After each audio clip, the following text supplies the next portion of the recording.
दोस्तों, आज हम देखेंगे एक हॉरर सस्पेंस मूवी। तो स्टार्टिंग में हम देखते हैं कुछ तांत्रिक कोई पूजा कर रहे हैं। वो किसी आत्मा को बुला रहे हैं। तभी बहुत ही डरावने तरीके से एक आत्मा आ रही होती है और ये किसी औरत की आत्मा है, ये हमें समझता है। जो उन तांत्रिकों से कहती है, मैं आऊँगी मगर मेरा बदला लेने।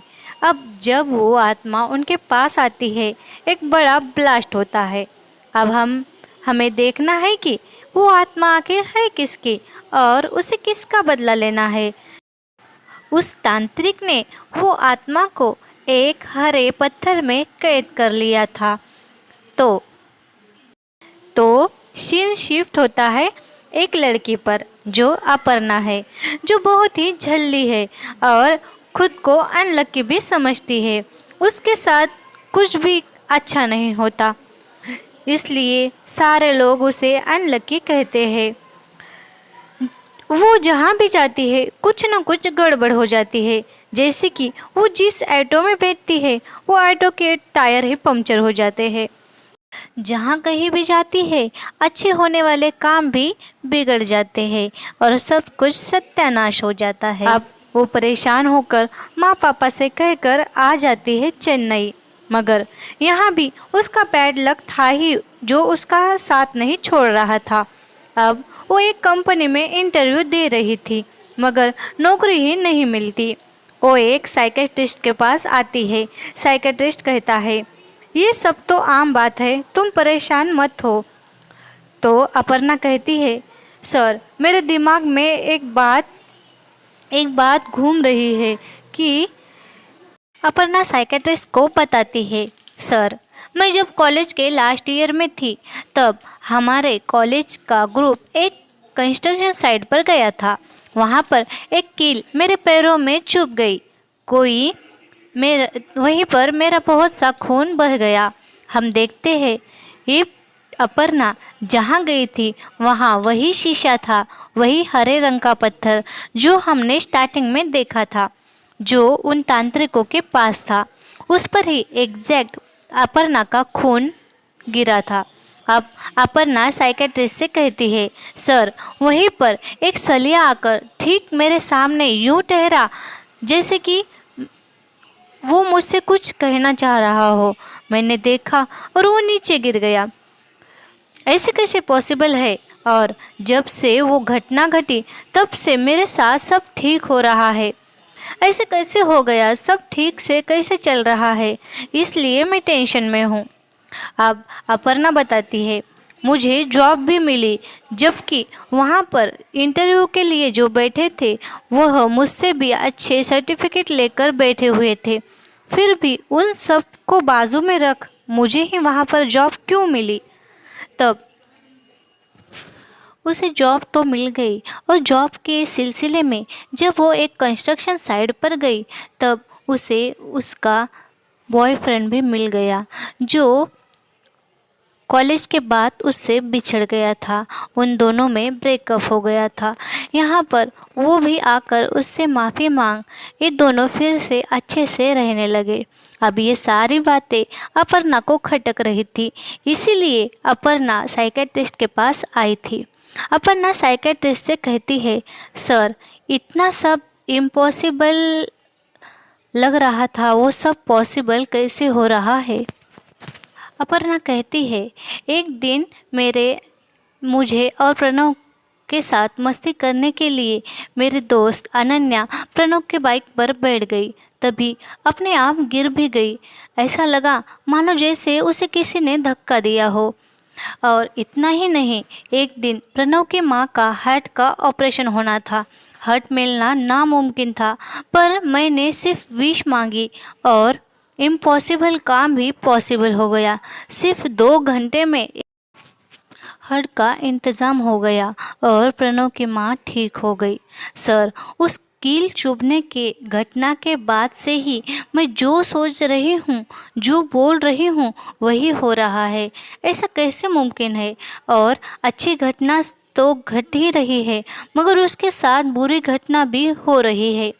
वैसे ही मैंने एक दिन कहा हमारी प्रोजेक्ट मैनेजर इंदुमती जाएगी, तो उसने मेरे सामने सब ऑफिस स्टाफ के सामने ही बिल्डिंग से कूद कर सुसाइड कर ली। तब से सारे लोग मुझे कहने लगे हैं कि मुझ में कुछ तो शक्ति है। तब उसकी बातें सुन, अब साइकेट्रिस्ट कहता है सब कुछ कोइंसिडेंस है, कोई और बात नहीं। तब अपर्णा कहती है नहीं सर, मैं सच कह रही हूँ, मुझ में कोई ना कोई शक्ति तो ज़रूर है। अब साइकेट्रिस्ट से अपर्णा कहती है सर, मैंने हमारे बॉस को आज मर जाने को कहा, क्योंकि मेरी सहेली को वो छेड़ रहा था, कहीं वो मर ना जाए। अब इतना कहकर अपर्णा वहाँ से भागती है। इधर पियून आता है और अपर्णा के बारे में गुंडों से कहता है। तब पियून को अपर्णा कॉल करती है, कहती है बॉस कहाँ है पता है क्या। अब अपर्णा बॉस के पीछे जाती है। इधर ऑफिस में एक लड़की का भाई बॉस को मारने के लिए रास्ते में खड़ा था। अब अपर्णा बॉस के गाड़ी के पीछे स्कूटी लेकर जाती है। उसे मारने वाले लोग और पियून के साथ गुंडे।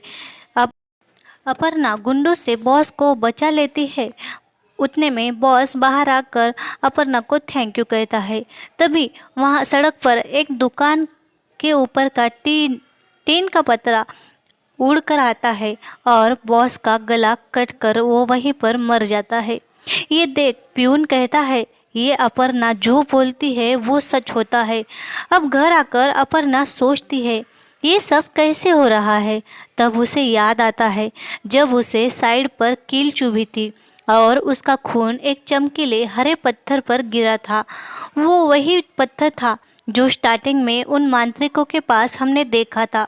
अब अपर्णा को लगता है मैंने उस हरे पत्थर को साथ लाया, तभी से ये सब घटनाएं हो रही है। शायद इसमें कोई बुरी शक्ति तो है। अपर्णा उस पत्थर को ज़मीन पर फेंक कर फोड़ देती है। तभी एक बहुत ही भयानक आत्मा वहाँ उसके सामने आकर खड़ी होती है। वो देख अपर्णा बहुत डर जाती है। इधर और वो आत्मा अपर्णा को कहती है इतने दिन मैंने तेरे लिए काम किया, अब तुम मेरे लिए काम करो। मुझे तुम्हारा शरीर चाहिए, कुछ दरिंदों को मुझे मारना है। अब वो आत्मा अपनी कहानी बताती है। वो आत्मा मेघना की थी। ये एक कंपनी में ऑडिटर का काम करती थी और वो एक सिंगल मदर थी। उसकी बेटी को वह जान से भी ज़्यादा प्यार करती थी। मगर वो जिस कंपनी में ऑडिटर का काम कर रही थी, वो कंपनी एक फ्रॉड काम कर रही है, ऐसा जब उसे मेघना को पता चला, तब मेघना ने उस कंपनी के खिलाफ सबूत जमा किए और कंपनी बंद कर उन कंपनी के पार्टनर्स और बॉस को सज़ा दिलाने का काम वो करना चाहती थी। मगर अब उस कंपनी के जो पार्टनर्स और बॉस है वो मेघना को ब्लैकमेल करते हैं, मगर मेघना अपने इरादे से पीछे नहीं हटती।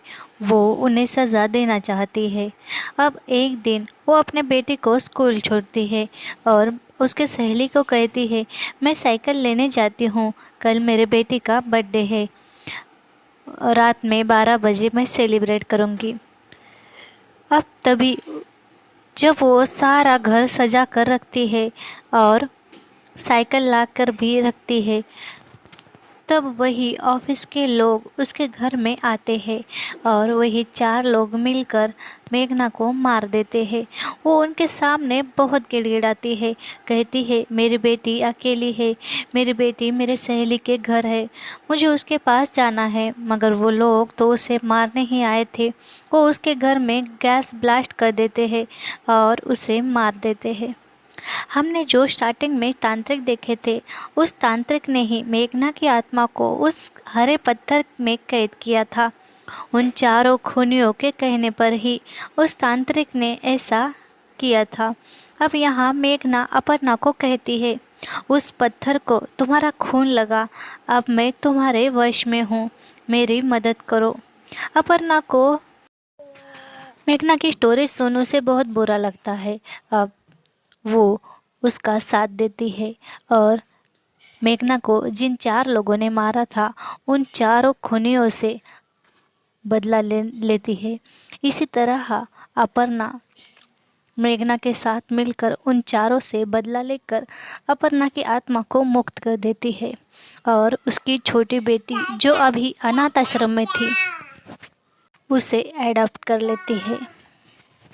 मेघना की आत्मा को मुक्ति मिल गई थी और मेघना के बेटी को एक परिवार मिल गया था। तो इस कहानी से हमें ये सीख मिलती है कि हम बुरे काम कर कर कभी भी बच नहीं सकते, क्योंकि बुरे काम का नतीजा हमेशा बुरा ही होता है।